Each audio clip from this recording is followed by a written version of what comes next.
저희가 시드니에 간 지는 꽤 좀 됐습니다. 38년 정도 됐고요. 그곳에서 호주 장로교 신학대학을 졸업하고 목사과정을 졸업하고 호주 장로교단에서 안수를 받고 교회를 개척해서 이제 금년 8월이면 35년이 됩니다. 저희가 그 코로나 시기에 교회를 건축하게 되었습니다. 1차 공사만 하자, 성도들의 마음을 좀 달래고, 그래서 어렵게 1차, 2차 프로젝트로 나눠서 이제 1차 공사를 했습니다. 2019년 11월에 공사가 시작이 되었는데, 철거 공사를 막 마치고 나니까 2020년 2월이 됐어요. 그때 뭐가 시작이 됐죠? 코로나가 그때 왔습니다. 그래서 교인들은 보이지가 않고 추가 공사는 막 자꾸만 늘어나고요. 제가 하나님 앞에 하나님 저를 죽이시려고 작정하셨습니까? 그렇게 제가 기도를 했습니다. 교단에서 이제 은행을 통해서 130만 불을 더 추가 융자를 해주어서 간신히 1차 공사를 이제 마무리하는 단계가 되었는데, 한국 분이 이제 건축업자이셨는데 저를 찾아왔어요. 목사님, 저는 당연히 목사님이 2차 공사 할 줄 알고 1차는 남는 게 없어요. 2차를 해야 제가 조금 남을 수가 있고요. 2차 공사에 필요한 모든 건축 자재를 지금 다 구입을 해놨는데 제게 말도 안 하고 2차 공사 안 하면 저는 망합니다 그러시는 거예요. 그래서 아니 지금 추가 공사 비용도 우리가 억지로 이렇게 감당을 해서 1차를 마무리하고 있지 않냐 하고 싶은데 도저히 할 수가 없다. 참 마음이 좀 힘들었습니다. 근데 기적이 일어났어요. 저희 교회 길 건너에 인도 회사가 있는데 그 회사에서 이 건축업자를 소개를 해달라고 하는 것입니다. 그러면서 건축 잘하냐고, 잘한다 그랬는데 그 인도 회사에 가서 수주를 받아옵니다. 그래서 축구장에서 이제 축구를 하려고 이분은 저쪽 팀, 저희는 저쪽 팀 이렇게 준비를 하고 있는데 목사님 2차 공사 마저 하시죠 그러는 거예요. 그래서 아니 사장님 제가 하고 싶은데 제게 비용이 없지 않습니까? 그랬더니 그게 아니고 제가 지금 현금이 좀 됩니다. 저쪽 회사에서 돈을 금방금방 줘서. 그래서 제가 오기 전에 계산을 해보니까 2차 공사, 아래층, 복구 공사, 진입로 공사 120만 불 정도 남았는데 12억 정도 남았는데, 그런데 그냥 재료값만 받고 60만 불에 제가 먼저 지어드리겠습니다. 먼저 완공을 하겠습니다. 그러니 나중에 교회가 돈이 있으면 갚아주세요 하는 것이에요. 할렐루야? 세상에 이런 경우도 있더라고요. 예. 그래서 자기가 교회를 완공시켜놨습니다. 그냥 완공시켜놨어요. 예. 재작년에 저희가 조금 갚았고요. 아직도 한 4억 5천 정도 남아있지만 어쨌든 기도로 준비하고 있습니다. 교회 완공일이 가까워지면서 제가 아내에게 푸념처럼 교회가 완공되면 한 2달만 쉬고 싶다. 2달만 쉬고 싶다. 그렇게 말을 하곤 했는데 2021년 10월 22일 교회 완공일이었는데 금요일 날 저녁에 아내가 사고가 났습니다. 코로나 때라서 교인들이 오지를 못해서 아내가 새로 건축한 이 건물들 청소하고 막 뛰어다니면서 화단 정리하고 하다가 저녁에 계단에서 굴러 떨어져서 뇌진탕을 이제 경험하게 됐죠.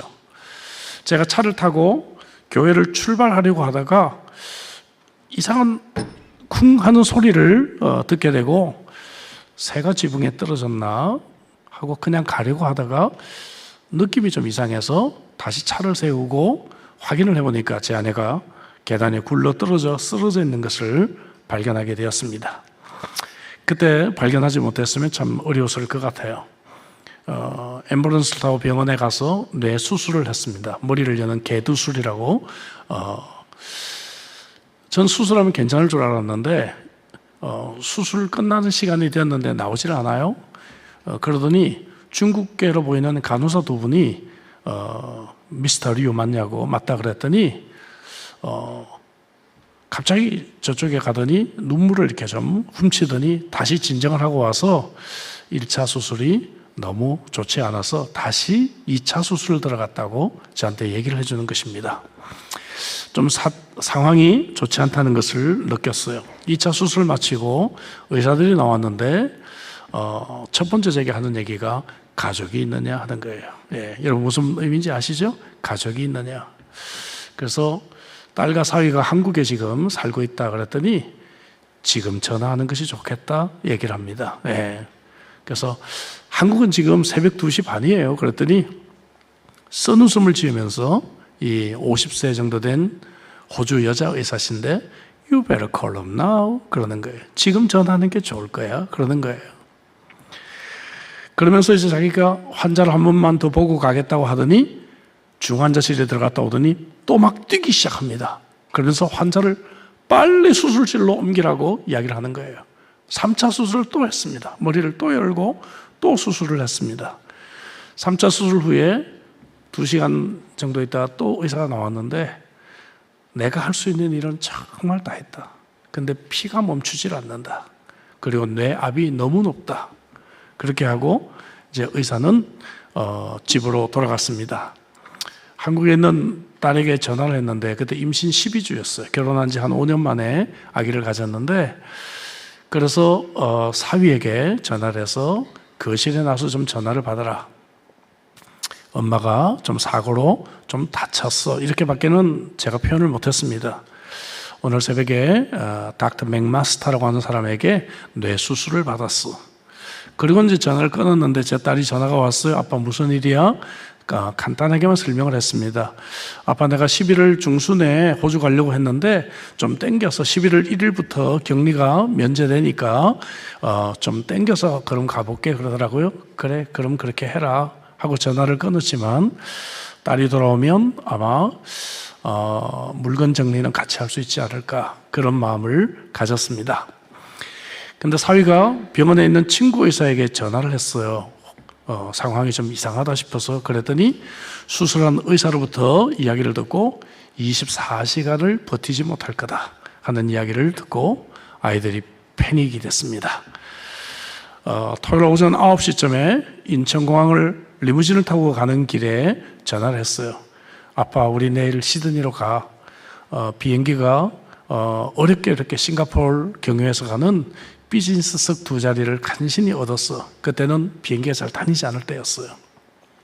그리고 지금 인천공항을 가야 코로나 테스트가 빨리 나오니까 지금 코로나 테스트 받고 내일 아침 비행기로 지금 가 그러더라고요. 토요일 아침이 되었습니다. 토요일 아침 되면 설교 본문 제목이 다 나오잖아요. 저희들이 그 주일이 추수감사 주일이었어요. 추수감사 주일이었고 설교 제목이 어려운 때를 만나도 감사였습니다. 어려운 때를 만나도 감사. 장로님들이 목사님 설교 못합니다. 설교 못한다고 극구 만류하시는 것입니다. 근데 제가 기도하면서 제 아내가 지금 마지막 때를 보내고 있다면 무엇을 원할까 생각해 보니 자기 때문에 사역이 지장이 받는 것을 원하지 않을 것 같더라고요. 그래서 제가 기도하면서 제가 설교와 성찬은 해야 될 것 같습니다. 고집을 부렸습니다. 주일까지 제 아내가 조금 버텨주었습니다. 그래서 주일 아침에 일찍 전화를 해서 면회 예약을 했어요. 그때는 예약을 해야지만 특별 케이스로 이렇게 면회를 허락했거든요. 그래서 아침에 일찍 제 아내를 문안을 하고 미동도 하지 않고 정말 이렇게 어려운 상황 속에 있는 제 아내 손을 잡고 내 구주 예수를 더욱 사랑 찬양을 불러주고 기도해주고 교회로 가려고 하는데 간호사들이 앞을 막아요. 너 지금 어디가? 여기 있어야 돼. 5분 내에 지금 무슨 일이 벌어질지 모르는데 너 지금 상황을 알기나 해 그러더라고요. 그래서 내가 상황을 충분히 알고 있고 상황이 너무 안 좋아지면 전화를 해라. 내가 전화를 받겠다 그랬어요. 교회로 와서 제가 성도들에게 양해를 구했습니다. 여러분, 제가 오늘은 핸드폰을 여기 올려놓고 설교를 해야 될 것 같습니다. 제 상황을 아시죠? 이 전화가 걸려오면 제가 전화를 받아야 되는데 전화를 받지 않도록 기도해 주세요. 눈물바다가 된 성도들 앞에서 어려운 때를 만나도 감사 설교를 했습니다. 아마 유튜브에 아직 있을 것 같아요. 이 설교가 되게 유명해졌어요. 어려운 때를 만나도 감사한데 어떻게 제가 어려운 때를 만났다고 설교를 못합니까? 그래서 설교를 하다가 성도들이 너무 많이 울어가지고 마지막에 조금 서둘러서 마무리를 하긴 했습니다. 아내가 주일까지를 버텨줬습니다. 이제 어쩌면 딸을 만나고 이제 하나님께 갈 수도 있겠다 생각이 들었어요. 주일 밤이 되니까 이틀 동안 제가 먹지도 못하고 자지도 못하고 너무 힘이 들었어요. 그래서 오늘 밤은 조금 잠을 자야 되겠다. 그래서 새벽 1시경에 침대에 누웠는데 병원에서 다시 전화가 왔습니다. 뇌압이 너무 높아서 한 번만 더 수술하기로 했다. 마지막 한 번 더 수술하기로 했다 그러더라고요. 그 전화를 받고 병원으로 이제 운전해서 가는데 이게 절망이 이런 거구나. 이게 안 되는 거구나. 제 마음속에서 제 아내를 살려달라는 기도가 더 이상 나오지가 않아요. 그러면서 어떤 기도가 나왔는가 하면 하나님 데려가시려면 테이블 데스 나지 않고 제 품에 와서 하나님 데려가 줬어요. 이렇게밖에 기도가 안 되더라고요. 그리고 이제 싱가포르까지 와 있는 제 딸에게 문자를 한 10번을 썼다 지웠다 하다가 마지막에 가나야 엄마를 하나님께 맡겨드리자 이렇게 제가 문자를 보냈습니다. 무슨 의미인지를 알았더라고요. 그 다음 문자는 뭐겠어요? 하나님이 엄마를 데려가셨다 아니겠어요? 그죠? 예. 그리고 이제 엘리베이터를 기다리는데 엘리베이터를 앞에서 너무 힘이 없어요. 그냥 누가 건드리면 쓰러질 것 같더라고요. 근신이 벽에 기대가지고 정말 이렇게 버티고 엘리베이터를 기다리는데 갑자기 용기가 생겼습니다. 갑자기 힘이 생기는 거예요. 왜냐하면 그 전날 토요일 날 제가 너무 힘이 들어서 최근에 핸드폰에 있는 사람들을 무작위로 카톡방을 초청을 해가지고 내가 지금 이런 상황이니까 나를 위해 좀 기도 좀 해달라고 제가 기도 부탁을 했는데 이제 저를 아시는 분들이 또 아는 다른 분들을 막 초청하고 해가지고 갑자기 카톡방이 몇백 명이 모였고요. 제 아내를 위해서 기도하기 시작했습니다.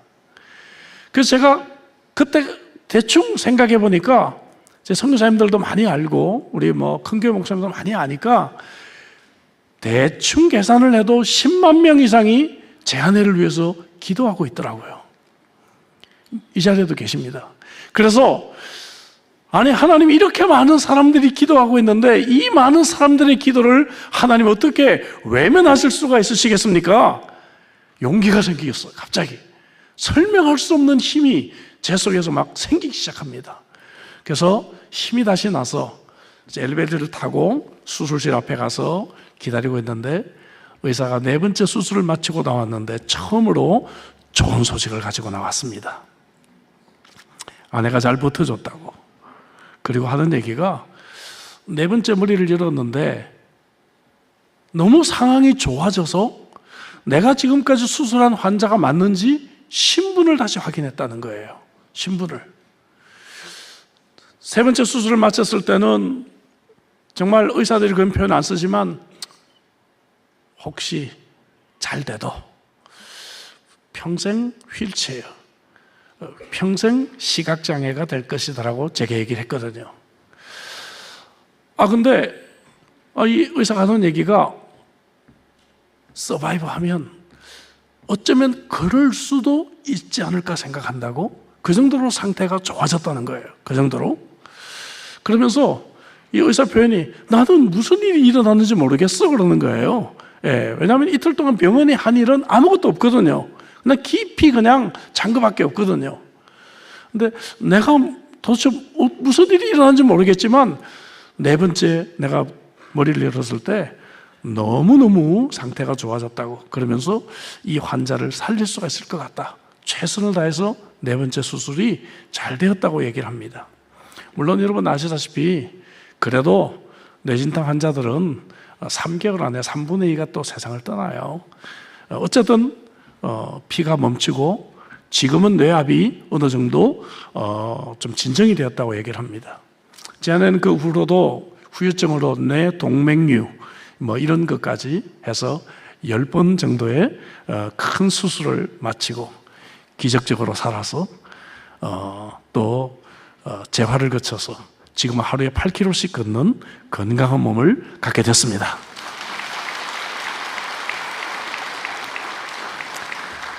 사고 후에 5개월 만에 그때는 어머니가 살아 계셨거든요. 친정 어머니를 만나기 위해 한국까지 왔었고요.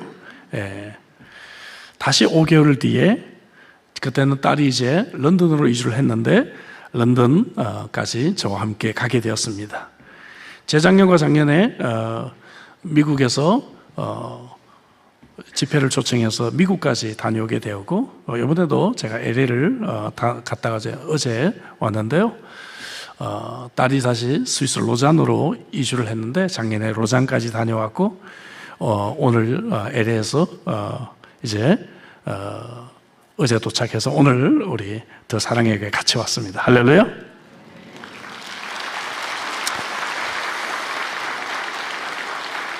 사랑하는 우리 형제자매 여러분, 저와 같은 생명의 위기를 만난 사람은 소망이 없으면 단 1초도 숨쉬기가 어려울 것입니다. 숨이 막 막혀오는, 그죠? 숨쉬기가 어려운 이런 상황들을 인생을 살면서 만나게 됩니다. 음식이 없이는 몇 주간을 살 수가 있고 물이 없이는 며칠을 살 수가 있고 공기가 없으면 몇 분을 살 수가 있지만 소망이 없다면 우리는 단 몇 초도 살아갈 수가 없습니다. 근데 성경이 말하는 우리가 가진 가장 확실한 소망의 핵심은 무엇입니까? 그것은 우리의 구원인 줄로 믿습니다. 히브리서 6장 19절에 우리가 이 소망을 가지고 있는 것은 영혼의 닷 같아서 튼튼하고 견고하여 휘장 안에 들어간다. 휘장 안에 들어간다. 이것은 신약시대 예수님으로 말미암아 구원을 받은 것을 의미하지요. 구약시대는 오직 대제사장만 들어갈 수 있는 그러한 휘장이었지만 예수님의 십자가의 구속으로 말미암아 이제 모든 믿는 자들이 휘장 안에 담대히 들어가게 되었다는 것입니다. 이것을 믿는 자는 생명의 위기 앞에서도 확실한 소망을 가지게 되는 것이죠. 19절 말씀에 쉬운 영어 성경은 견고하고 신뢰할 수 있는 닻이다. Strong and trustworthy anchor for our soul. 이런 쉬운 영어 단어를 썼습니다. 여러분 닻이 무엇인지 아시죠? 배가 침몰하지 않도록 이제 붙잡아주는 것이 닻입니다. 우리 인생이 깊은 바다 한가운데서 풍랑을 만날 때 소망이라고 하는 닻이 필요합니다. 생명의 위기를 만날 때 소망의 닻이 필요합니다. 근데 많은 사람들이 하나님을 외면하고 술이나 돈이나 약이나 도박이나 쾌락이나 휴가 같은 것으로 닻을 삼아 인생의 풍랑을 이겨보려고 합니다. 여러분 그런 인생은 금방 침몰하고 맙니다. 그러나 하나님의 소망은 튼튼하고 신뢰할 만하며 닷과 같이 우리를 지켜줄 것입니다. 제 아내가 4번째 수술을 잘 했지만 여전히 이제 중퇴 상황이었고 그리고 코마 상태로 들어갔습니다. 여러분 코마에서 언제 깨어날지는 하나님만이 아시잖아요. 저희 교회 부목사님은 삼촌이 한국에 계시는데 지금 30년 코마 상태에 계십니다. 30년 코마 상태에 가서 이제 사투를 벌이고 있는 것이죠.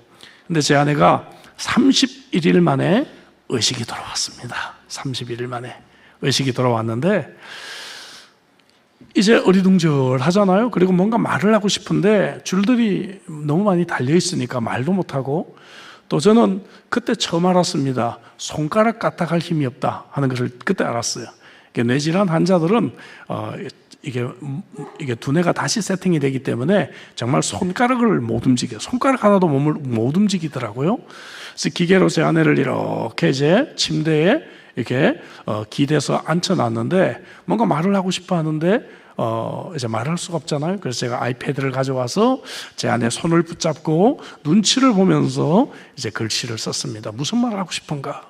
그랬더니 첫 번째 제 아내가 한 말이 예수님 나의 주님이라고 하는 글씨였습니다. 할렐루야.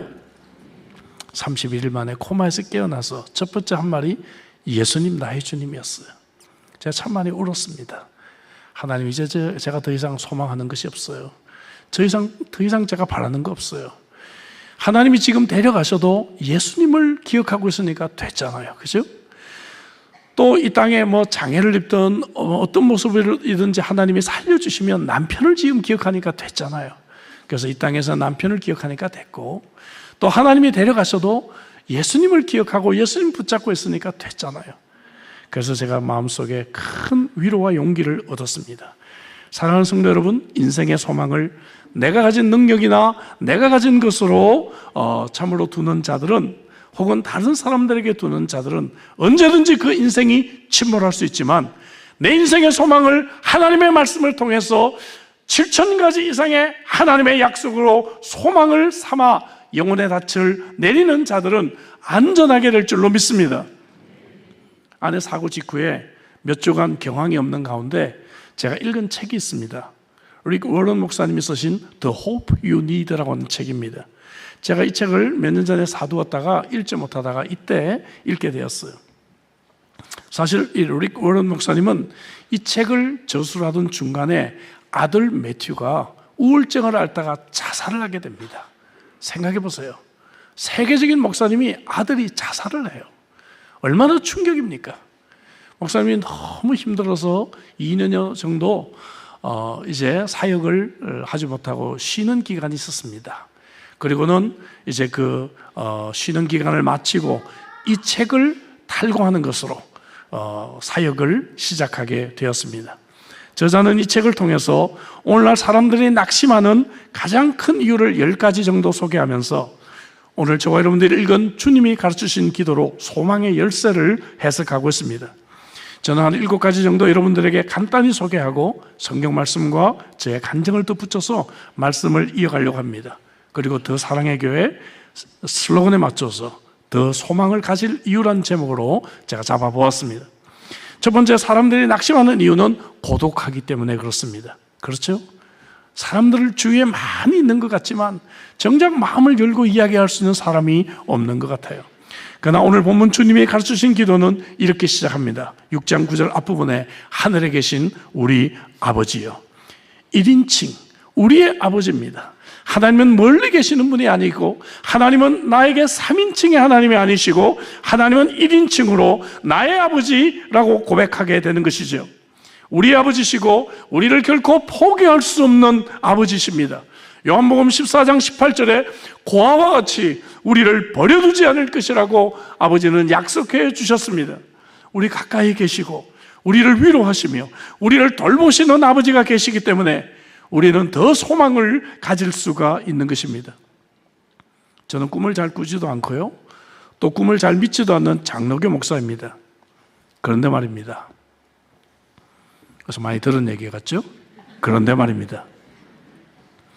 아내가 중환자실에서 코마 상태로 있을 때 제가 생생한 꿈을 2번 꿨어요. 어느 날은 아내가 왼쪽 눈도 살짝 뜨는 것 같고 왼쪽 발가락도 살짝 움직이는 것 같아서 그날은요 막 세상을 다 얻은 것처럼 콧노래를 부르면서 다녔습니다. 예. 근데 그 다음 날 다시 미동도 하지 않는 거예요. 미동도 하지 않습니다. 너무 절망이 되더라고요. 그날 수요일이었는데 우리 부목사님이 이제 앞에서 설교를 하는데 제가 저기 맨 뒤에 앉았어요. 맨 뒤에 앉아가지고요, 어깨가 쭉 늘어져가지고 이렇게 예배를 드리고 집에 가서 너무 힘들어서 벽에 그냥 이렇게 기대가지고 있는데 잠이 들었어요. 잠이 들었는데 꿈에서 제 아내가 외출을 했고요, 제가 아내에게 전화를 하고 있었습니다. 여보, 어디야? 빨리 집에 와. 그랬더니 제 아내가 활짝 웃으면서 뭐라고 답을 하는가 하면, 여보, 내가 좀 시간이 필요해. 날 좀 기다려줘. 그러더라고요. 와, 그렇게 잠이 깼는데 너무너무 생생한 꿈이었어요. 그러고 생각해 보니까 그래, 이 신경외과 의사들이 이렇게 큰 병원에서도 20년에 한 번 이렇게 큰 뇌의 데미지를 입은 환자가 온다 할 정도로 너무 심각한 이 부상을 입었는데 시간이 필요하겠지. 회복이 되려면. 마음에 큰 위로가 되었어요. 그리고 며칠 있다 또 꿈을 꿨는데 이번엔 제 아내가 건강한 모습으로 이렇게 회복이 돼 제 옆에 앉아 있으면서 자기가 코마 상태였을 때 딸이 자기를 괴롭혔다고 그러면서 일러 바치기까지 하는 거예요. 그래서 막 같이 웃으면서 잠이 깼어요. 여러분, 꿈도 잘 꾸지 않고 꿈도 잘 믿지 않는 이 목사를 하나님께서 꿈으로 그렇게 위로해 주시는 좋은 아버지신 줄로 믿습니다. 할렐루야. 그리고 제 아내는 그 다음날, 2번째 꿈을 꾼 그 다음날 기적처럼 의식이 돌아오기 시작했습니다. 꿈으로 위로해 주시고 우리를 사랑해 주시는 1인칭 나의 아버지가 계시기 때문에 우리는 절망하지 않고 더 소망을 가질 수가 있습니다. 두 번째는 무능하기 때문에 우리는 낙심합니다. 내 인생을 어떻게 해볼 수가 없어요. 통제할 수가 없습니다. 변화되고 싶은데 변할 힘이 나에게 없는 것이죠. 그래서 9절 뒷부분에 무엇이라고 기도합니까? 이름이 거룩히 여김을 받으시오며. 나는 무능하지만 하나님의 이름은 능력이 있는 줄로 믿습니다. 여호와 이름이 성경에 얼마나 많이 나옵니까? 대표적인 것으로 여호와 이레, 여호와 삼마, 여호와 니시, 여호와 샬롬. 이제 좀 어려운 거 해볼까요? 여호와 로이, 목자이신 여호와, 여호와 치드케누, 의로우신 여호와, 여호와 체바우트, 만군의 여호와. 제가 이때 가장 많이 붙들었던 여호와의 이름, 여호와 라파, 우리를 치료하시는 하나님이신 줄로 믿습니다. 사랑하는 우리 형제자매 여러분, 나는 무능할 수 있어요. 나는 가진 것이 별로 없을 수가 있어요. 하지만 하나님의 이름은 능력과 권세가 있는 줄로 믿습니다. 이 하나님의 이름을 붙들고 있는 자들은 절망에서 더 소망을 가질 수가 있을 것입니다. 세 번째로, 모든 것이 무의미하고 목적을 상실했기 때문에 우리는 낙심합니다. 그렇게 세상의 꿈을 성취하기 위해 노력했는데 어느 한순간에 물거품이 되는 것을 경험하기도 합니다. 자녀들을 위해서 올인해가지고 자녀들을 그렇게 열심히 키웠는데 어느 날 이 자녀들이, 그거는 아빠 엄마가 대리만족하기 위해서 나를 키운 거야, 이런 엄청난 이야기를 우리가 듣게 됩니다. 내가 왜 인생을 살아왔을까? 내가 왜 이렇게 인생을 살지? 그리고 자녀들이 떠난 빈 둥지 속에 있는 시니어들은 내가 어떤 목적으로 인생을 살아갈지 참으로 우리가 힘들 때가 있습니다. 그래서 10절에 보니까 나라가 임하시오며 하나님의 나라를 위해 기도하라고 합니다. 왜냐하면 하나님은 우리의 실패와 심지어 우리의 죄까지도 바꾸셔서 하나님의 나라를 지금도 만들어가고 계시기 때문에 그렇습니다. 내가 실패하고 넘어졌던 것들을 하나님은 사용해 주셔서 하나님의 목적대로 나를 이끌어가고 계시는 좋으신 아버지이신 줄로 믿습니다. 그래서 우리가 로마서 8장 28절 우리 훈련 받으신 분들 다 외우죠. 같이 해볼까요? 다 같이. 우리가 알거니와 하나님을 사랑하는 자 곧 그 뜻대로 부르심을 입은 자들에게는 모든 것이 합력하여 선을 이루느니라. 할렐루야. 하나님은 이 모든 것을 합력하여 하나님의 나라를 위해 선으로 만들어 가실 것이기 때문에 우리는 더 소망을 가질 수가 있는 것입니다. 아내가 의식이 돌아왔지만 좀 왔다 갔다 하면서 희미한 상태가 되었어요. 그래서 제가 제 아내에게 재활도 할 겸 또 기도도 할 겸 해서 기도하고 싶은 것이 있으면 한번 적어봐 그랬어요. 이제 손에 힘이 없는 손에 연필을 쥐어주고 한번 써봐. 예, 써봐. 이것도 훈련이니까. 그랬더니 제 아내가 기도 제목을, 첫 번째 기도 제목을 무엇이라고 썼는가 하면은 비전센터를 빨리 완공시켜 주세요라고 썼습니다. 예, 현장감을 위해서 그냥 그 사진을 올렸는데요, 글씨가 그렇습니다. 비전센터를 빨리 완공시켜 주세요. 여러분, 완공일에 제 아내가 다쳤다고 말씀드렸죠? 사실 이 사고를 당한 사람은 단기 기억 상실이 옵니다. 그래서 제 아내는 사고 한 2달 전부터 사고 이후 한 6개월까지를 필름이 끊어졌어요. 기억을 못해요. 그러니까 아직도 교회가 공사를 하고 있는 줄로 생각하고 있었던 것이죠. 여러분, 이 요단강을 거의 건너갔다 오고요, 31일 동안 코마 상태에 있었다가 이제 막 깨어난 제 아내가 첫 번째 기도 제목이 교회 건축이 완공되기를 위해서 기도했다는 것입니다. 그 마음속에 하나님의 나라가 있었다는 것이죠. 그래서 제가 그때는 그냥 그래, 우리 같이 기도하자 하고 기도를 하고요, 며칠 있다가 제가 이제 아내를 다시 면회 와서 얘기를 했습니다. 여보, 기쁜 소식을 알려줄게. 교회 건축이 드디어 끝났어. 얘기를 해줬더니 제 아내가 원래 지금 눈이 큰데요, 그때 눈을 잘 못 떴거든요. 이러고 있었거든요. 이 눈을 있는 힘을 다해서 이렇게 떨려고 하더니 힘이 없는 손으로 박수를 이렇게 치는 거야. 박수를 힘이 없는 손으로. 그 마음속에 하나님의 나라의 소망이 간절하게 있었다는 것이죠. 여러분, 하나님 나라의 소망이 있는 자들은 매 순간 매일이 의미가 있는, 목적이 있는 인생이 될 줄로 믿습니다. 이런 자들은 절망이 변하여 더 소망을 가질 수가 있습니다. 네 번째로 우리가 낙심하는 이유는 결핍 때문에 낙심합니다. 필요한 것이 있는데 갖지를 못하는 것이죠. 돈이 더 필요하고 안정적인 직장이 필요한데 내가 이 가난에서 갇혀서 헤어날 길이 없다는 것입니다. 그래서 11절에 보니까 오늘 우리에게 일용할 양식을 주시옵고라고 기도하라고 가르쳐 주셨습니다. 한 달의 양식이 아닙니다. 한 주간의 양식이 아닙니다. 오늘 하루의 양식을 우리가 구하고 그 양식이 주어졌을 때 감사하라고 가르쳐 주신 것이죠. 왜냐하면 하나님은 우리의 모든 필요를 신실하게 공급해 주시는 우리의 아버지이시기 때문입니다. 바울사도는 빌립보서 4장 19절에서 나의 하나님이 그리스도 예수 안에서 영광 가운데 그 풍성한 대로 너희 모든 욕심을이 아니라 너희 모든 쓸 것을 채우시리라 말씀해 주셨습니다. 로마서 8장 32절에서 자기 아들을 아끼지 아니하시고 우리 모든 사람을 위하여 내어주시니가 어찌 그 아들과 함께 모든 것을 우리에게 주시지 아니하겠느냐 말씀해 주셨습니다. 할렐루야. 이 모든 것 안에 내가 그토록 갖고 싶던 저 집사가 갖고 다니는 고동색 가방도 포함되어 있을 줄로 믿습니다. 그렇게 내가 운전해보고 싶었던 테슬라도 포함되어 있을지 모릅니다. 여러분, 정말로 이 모든 것을 우리에게 주시겠다고 약속해 주셨습니다. 할렐루야. 제 아내가 사고 난 이후로 제가 살림을 하고 있습니다. 제가 살림을 하면서 우리 주부들을 참 존경하게 되었어요.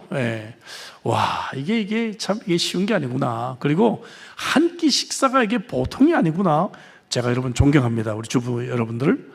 일용할 양식이 얼마나 이게 소중하고 힘든지도 알게 되었습니다. 근데 제가 살림을 하면서 느끼는 게 뭔가 하면은 예전엔 제가 살림에 은사가 없는 줄 알았거든요. 근데 이게 살림을 해보니까 이게 제가 은사가 있다는 걸 제가 알게 됩니다. 우리가 은사론 강의하면서 이게 그 개발되지 않은 은사, 이 undeveloped gift라는 얘기를 합니다. 안 해봐서 우리가 못하는 것이지 막상 해보면 잘할 수 있는 것이 있거든요. 얼마든지. 제가 살림이 그래요. 살림을 해보니까 이게 너무 재미있어요. 그리고 잘합니다. 그래서 이게 설거지하고 이 작은 그릇부터 이렇게 착착착착 개어 놓는 것도 너무 재미가 있고요. 제가 어렸을 때 주산이라는 걸 했거든요. 그래서 암산을 잘합니다. 쇼핑센터 가면 물가가 몇 프로 올랐는지 딱 머릿속에서 엑셀이 정리가 됩니다.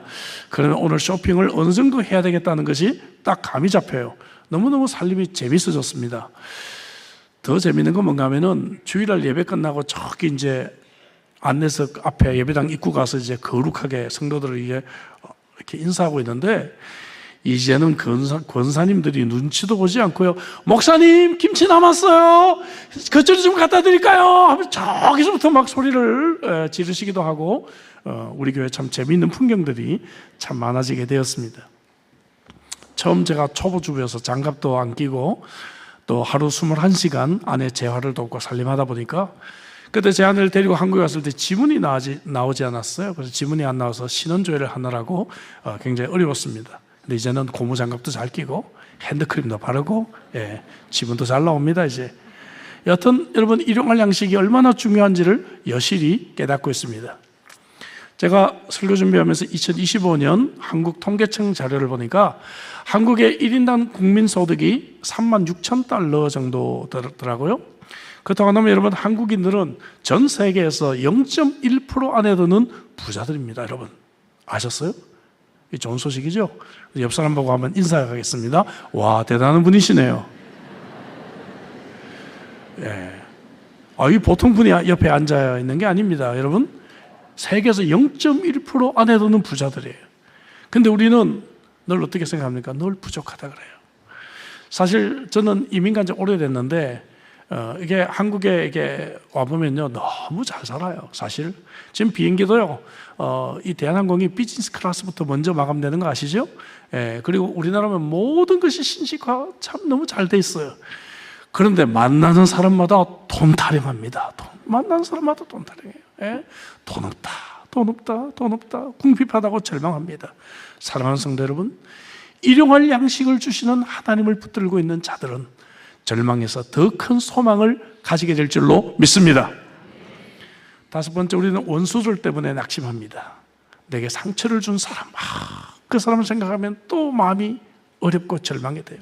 내 가슴에 칼을 받고 떠난 그놈은 지금 뭐 할까? 이 쓴뿌리가 나를 지배합니다. 나를 버리고 떠나간 그놈은 지금 새 가정 이루고 잘 살아보자. SNS 뒷조사 늘 하고 있습니다. 어라, 새 가정 데리고 하와이 여행 갔네. 속이 막 뒤집혀지기 시작합니다. 그 원수가 만들어 놓은 그 감옥에 나는 갇혀 살고 있는 것이죠. 근데 그 원수는 나에 대해서 생각 조금도 하지 않습니다. 구정이라고 떡국 먹고 있고요, 성탄절이라고 랍스터 먹고 있고, 집에서 막 바베큐 파티하고 즐기고 있어요. 그러나 나는 그 사람이 만들어 놓은 감옥에 갇혀서 슬퍼하고 있는 것이죠. 그래서 조금 전 12절에 하나님의 용서를 구할 때 조건을 말합니다. 우리가 우리에게 죄 지은 자를 사하여 준 것 같이, 우리가 우리에게 죄 지은 자를 용서해 주는 만큼 하나님이 우리를 용서하시겠다는 그러한 무서운 말씀이죠. 그래서 이제 우리는 이 말씀을 붙들고 용서를 실천할 수 있어야 될 줄로 믿습니다. 내가 용서를 실천할 때 우리는 더 이상 그 원수 때문에 감옥에 갇혀 살지 않을 것입니다. 로마서 12장 19절에 원수를 갚지 말고 하나님의 진노하심에 맡기라고 말씀해 주셨습니다. 심판은 하나님이 하실 것입니다. 모든 상황을 가장 잘 하시고 가장 공평하신 하나님께 원수에 대한 심판은 맡겨드리고, 나는 그를 용서할 때 내게 비로소 평화가 찾아오고, 내게 비로소 아름다운 교제가 찾아오고, 내게 비로소 더 소망이 찾아오게 될 줄로 믿습니다. 아름다운 교제 속에서 내가 혼자가 아님을 확인하고 우리는 소망을 다시 회복하게 되는 것이죠. 사고 전에 제 아내가 여성 기도회를 인도했어요. 화요일날 모여서 이제 기도회를 하는데요, 우리는 이제 성탄 음악제를 12월 첫째 주일에 합니다. 12월 중순 되면 교인들의 절반 정도가 다 한국으로 옵니다. 그래서 이제 첫째 주일에 하게 되는데, 각 이제 부서에서 한 아이템씩을 이제 준비해서 이제 좋은 작품들을 함께 이렇게 이제 공연을 하게 되는 것이죠. 여성 기도회는 나오는 팀이 아니에요. 근데 꼭 나오겠다고 간절하게 요청을 해서 이제 내보냈는데, 한 아이템을 하고 난 뒤에 방금 그 사진에서 보셨다시피 현수막을 펼쳤습니다. 현수막을 펼치고, 그때 교회 이름이 실로암이었어요. 현수막을 펼치고 가운데 제 아내의 사진을 이렇게 넣고요, 옆에 있는 사람 손을 잡았습니다. 그리고는 하나님 제 아내 살려줬어요. 아직 중환자실에서 코마 상태에서 사투를 벌이고 있는 사모님을 살려주세요라고 기도를 하기 시작했어요. 그랬더니 정말 이 예배실을 꽉 채웠던 우리 성도들이 누가 뭐라고 할 것도 없이 옆에 있는 사람의 손을 다 잡았습니다. 그리고 하나님, 우리 사모님 살려주세요, 간절하게 기도하기 시작했습니다. 성탄 음악제 공연장이 갑자기 정말 뜨거운 중보기도의 장으로 바뀌는 은혜가 있었습니다. 제가 그 자리에 앉아 있었는데, 저도 옆 사람들의 손을 잡고 있었는데, 생각해 보세요. 얼마나 힘이 났겠어요. 죽을 힘을 다해서 버티고 있는 제가 정말 이 성도들과 함께 손을 잡고 이 자리에서 하나님께서 우리 아내를 살려주시길 위해 함께 기도하는 그 기도의 장이 얼마나 제게 용기가 되고 얼마나 힘이 되었는지 알 수가 없습니다. 사랑하는 성도 여러분, 우리 더 사랑의 교회는 기도로 유명한 교회입니다. 저 목사님 책도 읽었고요, 그리고 이 중보 기도의 힘이 얼마나 놀라운지를 알고 있는 교회인 줄로 믿습니다. 사랑하는 성도들, 정말 함께 기도하고, 또 이제 봄이 되어서 우리 다락방 또 우리 소그룹 모임들이 시작이 될 것입니다. 여러분 함께 아름다운 교제가 있기를 주 이름으로 축복합니다. 기도할 수 있기를 주 이름으로 축복합니다. 특세를 통해서 여러분들이 함께 기도를 나누고 손을 잡고 기도할 때 하나님의 역사가 있을 줄로 믿습니다. 여섯 번째는 두려움에 사로잡힐 때 낙심하게 됩니다. 세상에는 악이 존재합니다. 예수님을 아무리 잘 믿어도 아내처럼 사고를 당할 수가 있고, 교통사고로 세상을 떠날 수도 있고, 제 아내가 혹은 제 아이들이 집으로 돌아오는 길에 어려움을 만날 수도 있는 것이 세상입니다. 그래서 13절 중간에 이렇게 기도합니다. 다만 악에서 구하시옵소서. 하나님의 구조를 요청하는 기도죠. 오늘 우리 본문과 함께 읽었던 시편 27편 1절은 여호와는 나의 빛이요 나의 능력이시니 생명의 능력이시니 내가 누구를 무서워하리요 이렇게 고백했습니다. 여기서 나온 찬양이 있죠. 하나님이시여 하나님이시여. 제가 아내 사고 이후 1년 동안 가장 많이 불렀던 찬양입니다. 하나님이 우리를 구조해 주시기 때문에 여러분 악과 어려움을 만났지만 때때로 세상이 우리에게 절망을 주지만 우리가 하나님의 구조를 붙들 수만 있다면 더 소망으로 우리의 삶이 변화될 줄로 믿습니다. 마지막 7번째 우리가 낙심하는 이유는 우리들에게 패배감을 주는 절망 때문에 그렇습니다. 기도했는데 하나님이 살려주실 줄 알았는데 사랑하는 사람이 결국 세상을 떠나고 이제 모든 것이 끝난 것처럼 보일 때가 있다는 것이죠. 이 세상은 완벽하지 않습니다. 이 세상은 부족한 세상입니다. 그래서 13절 마지막에 나라와 권세와 영광이 아버지께 영원히 있사옵나이다라고 기도합니다. 하나님의 영혼이 있기 때문에 우리는 이 땅에서 절망하지 않을 수가 있다는 것이죠. 천국이 있기 때문에 천국에서 한 장면을 계시록 21장 4절에서 이렇게 표현합니다. 모든 눈물을 그 눈에서 닦아주시니 다시는 사망이 없고 애통하는 것이나 곡하는 것이나 아픈 것이 다시 있지 아니하리라고 말씀하셨습니다. 여러분, 천국은 더 이상 우리에게 죽음도 없고 상실도 없고 질병도 없고 사고도 없고 장애도 없으리라고 믿습니다. 얼마나 영원한 천국. 여러분, 그 천국을 소망하시기를 주의 이름으로 축복합니다. 2000년에 시드니 올림픽이 있었습니다. 올림픽 몇 달 전에 조직위원회로부터 제가 올림픽 때 메인 채플런을 해달라는 요청을 받았어요. 깜짝 놀랐습니다. 아이 검은 머리가 어떻게 그런 데 갈 수가 있지 싶었어요. 그래서 올림픽 때 제가 채플런을 하고요. 올림픽이 끝나고 나면 장애인 올림픽을 합니다. 장애인 올림픽까지 제가 메인 채플런으로 일을 했어요. 근데 장애인 올림픽이 되니까 이 조니 에릭슨 타다라고 하는 유명한 미국 장애인이 왔습니다. 예. 선수촌 사진 죄송합니다. 젊었을 때 사진 올려서 죄송합니다. 26년 전입니다. 예. 옛날에 교회 요람 만들 때 우리 권사님들에게 사진 갖고 오세요 그러면은 시집 올 때 사진 많이 갖고 오셨던 거 기억이 납니다. 예, 죄송합니다. 예. 이 장애인 사역자가 오면 선수촌 교회는 늘 10,000원이에요. 늘 10,000원. 예. 근데 이분 설교가 뭔가 하면 다 이런 거예요. 여러분, 제가 말씀드리죠. 이 땅에서 우리는 여기 잘라지고 여기 마비되고 우리는 다 이렇게 장애를 입었는데 그래서 휠체어를 타고 막 다니면서요. 제가 천국 가서 제일 하고 싶은 게 뭔가 하면 예수님 저하고 숨바꼭질 해요 그러면서 저 잡아봐요 하고 막 도망가고 싶다고 그러면은 장애인들이 막 웃어요. 장애인 예배의 설교와 찬양과 모든 주제는 천국입니다. 천국. 그때 제가 참 회개했습니다. 하나님, 저는 건강하고 저는 젊으니까 이 사람들만큼 제가 천국을 소망하지 못했군요. 제가 참 회개했습니다. 그들 앞에서. 이제는 저는 천국을 좀 더 훨씬 더 많이 소망하고 있습니다. 여러분, 천국을 소망하십니까? 저는 그들을 통해 참 많이 배웠어요.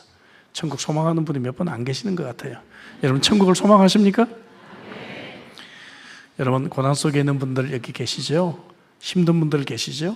하루하루 저처럼 죽을 힘을 다해 버티고 계시는 분들도 계시리라고 믿습니다. 또 사랑하는 사람을 먼저 떠나보낸 슬픔이 있는 자들도 있을 것입니다.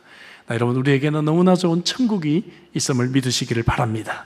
나라와 권세와 영광이 아버지께 영원히 있음을 기도하는 자는요, 더 이상 절망하지 않고 더 큰 소망을 가지게 될 것입니다. 세상에서 우리는 절망하고 낙심하지만 주님께서 가르치신 기도는 우리가 더 소망을 가질 충분한 이유가 있음을 보여주고 있습니다. 그렇다면 더 소망을 가진 자는 어떻게 살아야 합니까? 저는 오늘 설교 서론에서 히브리서 6장의 말씀을 인용했습니다. 아브라함에게 약속하신 이야기죠. 근데 이어지는 10절과 11절에 보면 소망을 가진 자의 삶을 이렇게 권고합니다. 이미 성도를 섬긴 것과 이제도 섬기고 있는 것을 잊어버리지 아니하시느니라. 너희 각 사람이 동일한 부지런함을 나타내어 끝까지 소망의 풍성함에 이르러 말씀하고 있습니다. 이미 섬기고 이제도 섬기고 부지런함으로 끝까지 소망이 있는 자들 더 소망이 있는 자들은 더 열심으로 주님을 위해 살아야 할 줄로 믿습니다. 아내가 의식이 희미하게 돌아왔을 때 만나고 싶은 사람을 한번 적어봐라 그랬어요. 이제 의식도 좀 더 훈련을 해야 되고 손도도 훈련을 해야 되니까 잘 안 보이시죠? 1분부터 무려 10분까지를 쓰더라고요. 제가 빨리 읽어드리겠습니다. 예수 안 믿는 사촌들, 2. 예수 안 믿는 친구들, 3. 믿음이 약한 주위 사람들, 4. 예수 안 믿는 친구들, 5. 우리를 잘 모르는 친구들, 6. 배고픈 사람들, 너무 어렵고 힘든 사람들, 7. 어렵고 배고픈 사람들, 8. 예수님에 대해 궁금해하는 사람들, 9. 이 세상에 대해 잘 모르는 사람들, 10. 예수님을 안 믿는 사람들. 어떤 마음이 드세요? 천국 문 앞에 갔다 온 상황이라면 누구를 만나시기를 원하십니까?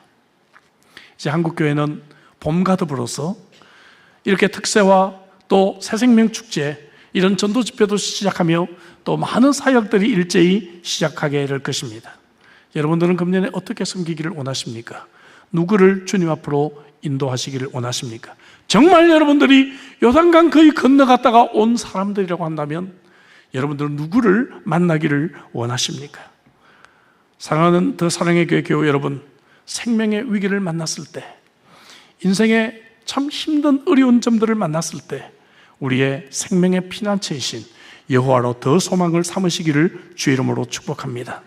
세상의 기대가 무너질 때, 사랑하는 사람이 배신하고 떠날 때, 그렇게 희생하며 키웠던 자식이 배신하고 상처를 줄 때 하나님으로 소망을 삼으시기를 주의 이름으로 축복합니다.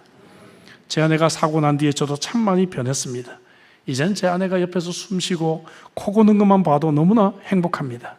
그동안 우리가 당연하다고 생각하면서 감사를 잊었던 것들이 얼마나 많이 있을까요? 여러분, 절망하지 마시고 더 소망을 가지고 인생을 사시기를 바랍니다.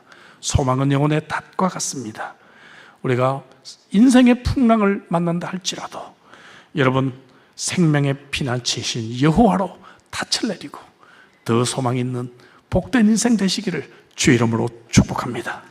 기도하겠습니다. 주님, 인생의 어려움과 고난을 만난 자들이 이곳에 있습니다. 하나님, 오늘 이 말씀으로 위로해 주시고 하나님이 나의 아버지심을 다시 한번 깨닫게 하여 주옵소서. 여호와의 이름은 능력이 있음을 깨닫게 하여 주옵소서. 하나님 아버지, 주님께서 나에게 그의 나라와 그의 의를 구할 때 이 모든 것을 우리에게 허락하시는 하나님이심을 깨닫게 하여 주시옵소서. 주님, 설사 이 땅에서 내가 더 이상 회복되지 않는 건강, 또 내 사업, 내 가족이라 할지라도 영원한 천국이 있음을 바라보며 더 소망을 가지고 한 해를 살아가는 복된 인생 되게 하여 주옵소서. 살아계신 예수 그리스도 이름으로 기도하옵나이다. 아멘.